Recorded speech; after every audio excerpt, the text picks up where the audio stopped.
Welcome back everyone to this particular series on LLMs. Okay. आज का जो हमारा टॉपिक है that will be essential keywords and terminologies जो हम यूज़ करते हैं LLM वर्ड में. तो आज हम वो कीवर्ड समझ लेते हैं. Then we will see one by one architecture of each type of LLMs, या हमने अगर ट्रांसफॉर्मर डिस्कस करे हैं या हमने GPT encoders aggressive auto regressive models अगर हमने डिस्कस किए हैं तो उनके आर्किटेक्चर को भी हम एक एक करके समझेंगे. But this particular lecture is dedicatedly driven for the keywords and terminologies जो हम इस पर्टिकुलर दुनिया में यूज करते हैं. So first one is corpus. First one is corpus. So corpus are the large text or set of structured text. Okay, so I am saying a large and structured set of text. अब देखो क्या होता है, corpus के ऊपर हम अपना model जो है, ये मेरा एक पूरा सेट है, बहुत बड़ा सेट है टेक्स्ट का. एंड अगर ये बहुत बड़ा है एंड ये स्ट्रक्चर्ड है, वेल फॉर्मेटेड है, तो इसको मैं यूज़ करूँगा अपने मॉडल को ट्रेन करने में.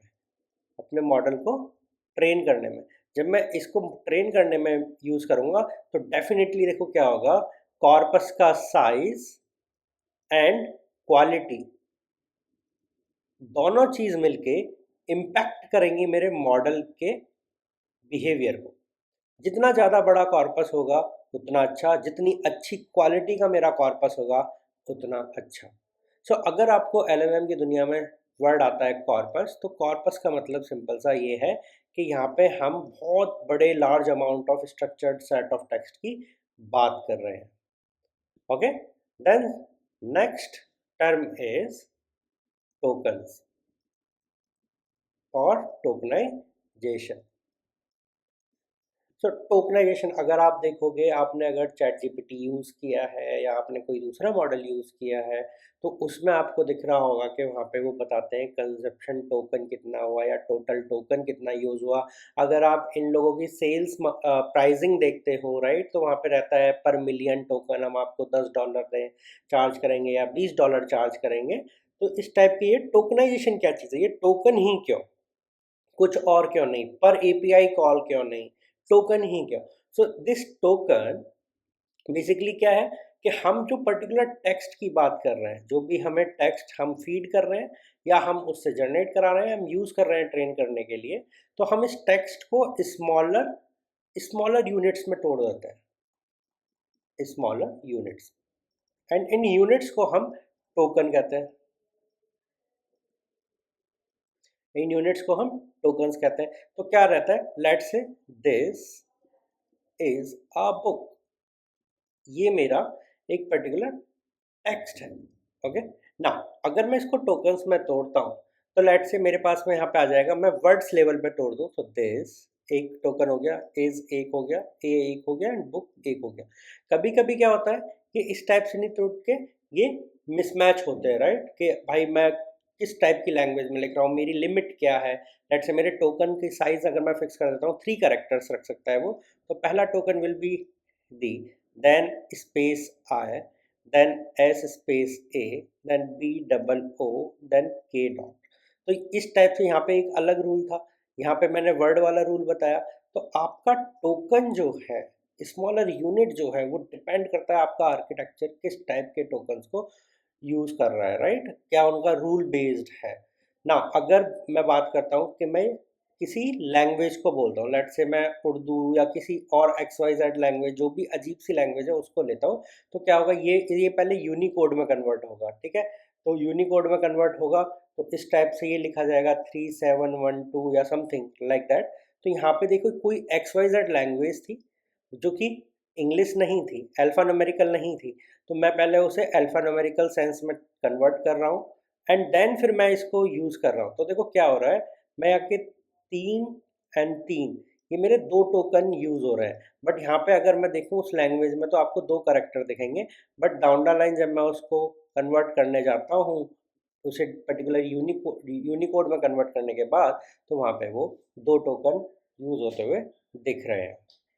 Okay, so this is what tokenization is, and these are the smaller unit like words and characters which language model basically process. तो language model text को process नहीं करता, वो tokens को process करता है, process by language models. Okay, then next term is third one, that is embedding. That is embeddings. So representing a word, or I would say token, as a vector. So vector आपने अगर नहीं पढ़ा, it is an array of array. ठीक है, multi dimensional array हो सकता है, high dimensional space को रिप्रेजेंट करते हैं ये. तो अगर मैं किसी भी टोकन को मैथमेटिकल फॉर्म में रिप्रेजेंट करने की कोशिश करूं, तो मैं उसे कैसे रिप्रेजेंट करूंगा? मैं वेक्टर्स की फॉर्म में उसे रिप्रेजेंट करूंगा. Now these vectors may have high dimension. Okay, high dimension. तो हाई डायमेंशन का मतलब क्या होता है? लेट से ये मेरा वेक्टर है, मैं यहाँ पे 1 2 3 यूज कर रहा हूँ, तो this is a single dimension vector.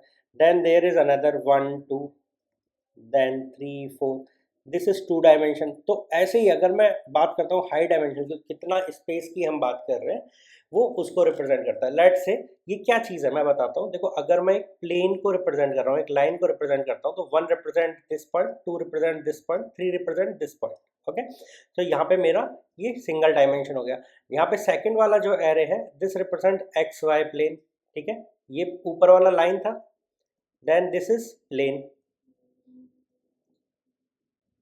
Okay, now xy is 1 2, 1 in x axis and 2 on y axis, then 3 4, 3 on x axis and 4 on y axis. तो इस टाइप की जो लाइन मेरी बनेगी, ये ड्रॉ हो रही है इसके through, this represented by this particular second.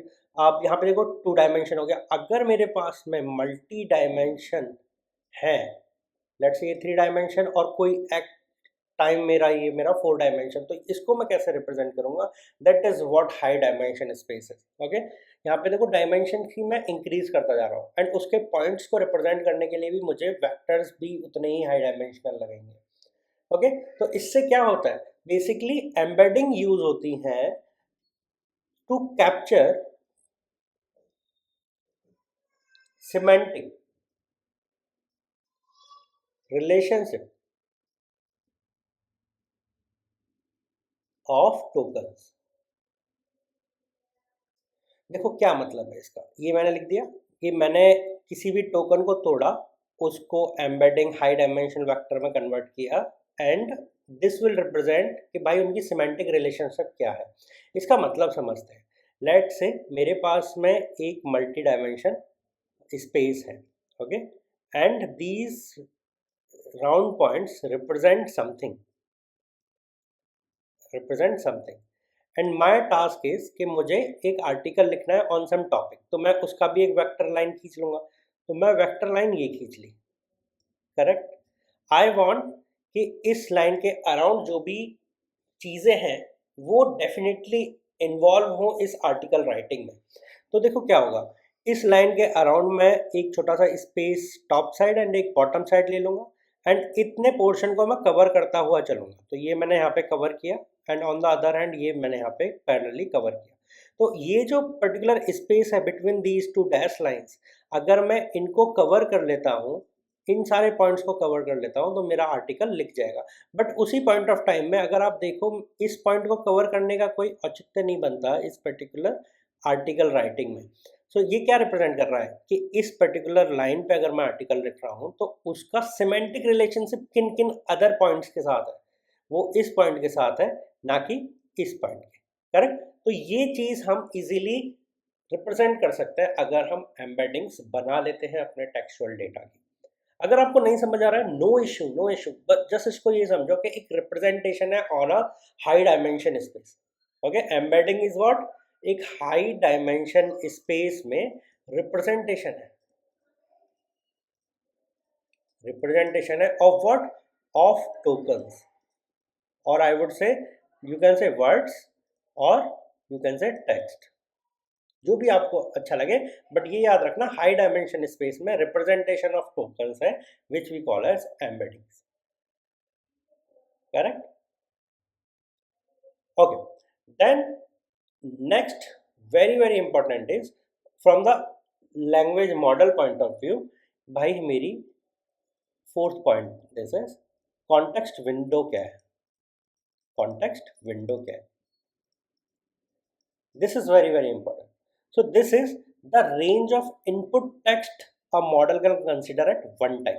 तो आपने देखा होगा, अगर आप एक्सपेरिमेंट करना चाहते हो तो करो, चैट जीपीटी ओपन करो एंड उसको बहुत बड़ा डेटा फीड करने की कोशिश करो, बहुत बड़ा। ठीक है, अगर वो उसको एक्सेप्ट कर लेता है तो इस डेटा को और इंक्रीज करो, फिर अगर एक्सेप्ट करता है तो और इंक्रीज करो, बड़ा करते चले जाओ। एक टाइम ऐसा होगा वो कहेगा भाई आपका जो पर्टिकुलर टेक्स्ट है वो बहुत बड़ा है, काफ़ी बड़ा है।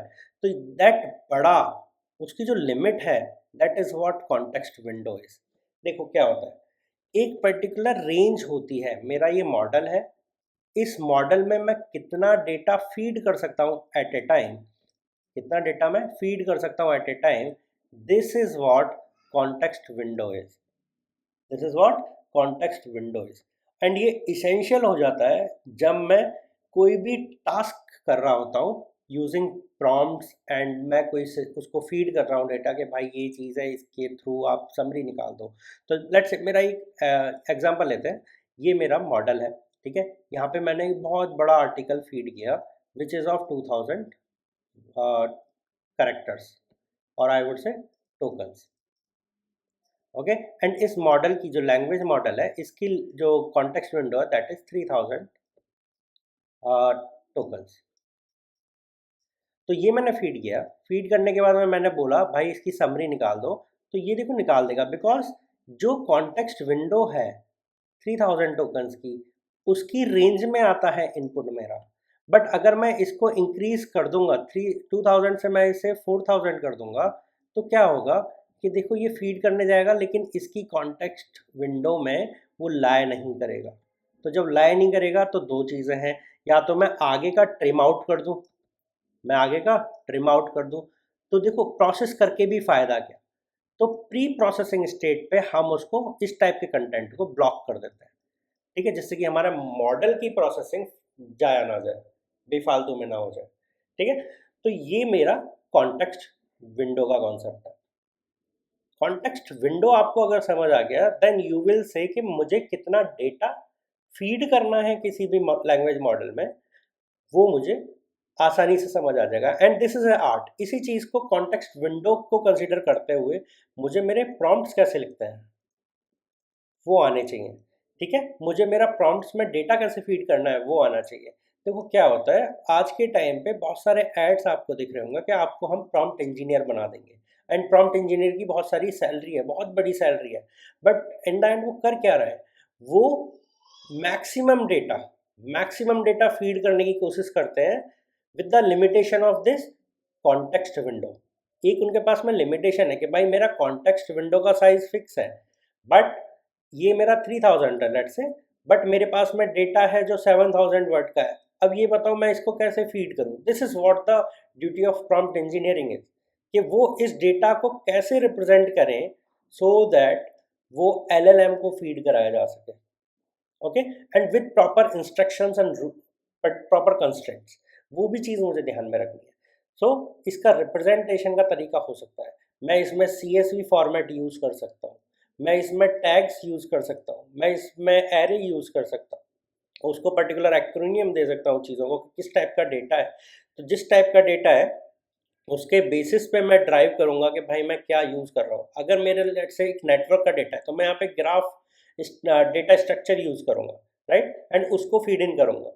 अगर मैं उस चीज़ को रिप्रेजेंट करने लगा टेक्सचुअल फॉर्म में तो डेफिनेटली मेरा एक्सीड करेगा, बट अगर मेरा डेटा थोड़ा नेटवर्क रिलेटेड है तो मैं उसको ग्राफ डेटा स्ट्रक्चर का यूज़ करके आगे बढ़ूंगा।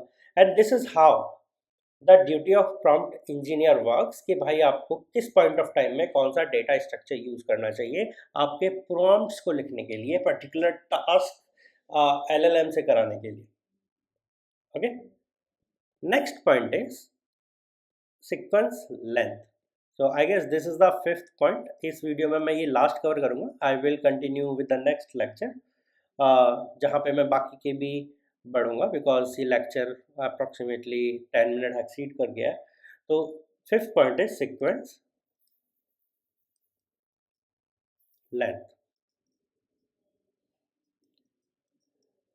So number of tokens proceed at once is known as sequence length. Okay, so this defines the capacity of the contextual understanding of a model. So first thing is number of tokens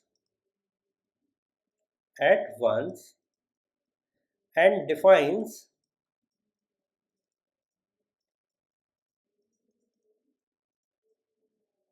contextual understanding of model. सो ये represent करता है sequence length को, कि भाई मेरी जो length है वो क्या है। देखो, कॉन्टेक्स्ट विंडो में मैं बात कर रहा था टेक्सचुअल इंफॉर्मेशन की, यहाँ पे मैं टोकन्स की बात कर रहा हूँ। सीक्वेंस लेंथ में मैं बात कर रहा हूँ टोकन्स की। ठीक है, जब मैं कोई भी टेक्स्ट फीड करता हूँ, like this is my text. Okay, तो देखो यहाँ पे ये टोकन्स में ब्रेक डाउन होता है। लेट से ये मेरे 5 टोकन्स में ब्रेक डाउन हो, तो ये जो पांच है this is the sequence length, 5 is the sequence length, and ये जो है this is my context window, के भाई वो इसी लेंथ, इतने ही कैरेक्टर फीड इन कर सकता है या इतना ही लेंथ फीड इन कर सकता है। नाउ आगे का जो बाकी के पॉइंट्स हैं वो हम नेक्स्ट वीडियो में कंटिन्यू करेंगे। तो तब तक के लिए आप इन पॉइंट्स को दोबारा से एक बार विजिट कर लो कि ये प्रोसेस होता कैसे है। तो first we have discuss corpus, then tokenization, then embeddings, then context window, and then sequence length.